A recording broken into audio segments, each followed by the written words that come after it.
مولاي صل وسلم دائما ابدا على حبيبك خير الخلق كلهم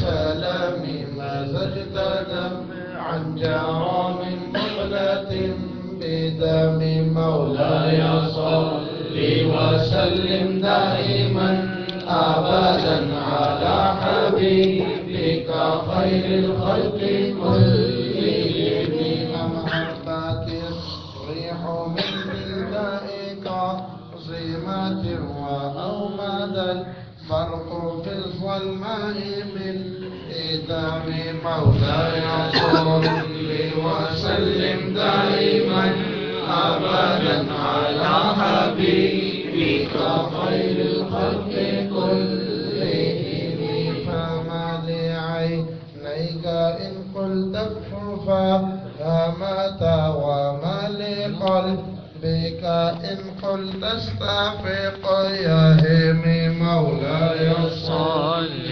وسلم دائما أبدا على حبيبك خير الخلق كلهم لولا الهوى لم تورق دمعا على طلال ولا أرقت لذكر البن والعالم مولاي صل وسلم دائما أبدا على حبيبك خير الخلق كلهم يا لائمي في الهوى العذري معذرة مني إليك ولو أنصفت لم تلوم مولاي صل وسلم دائما أبدا على حبيبك خير الخلق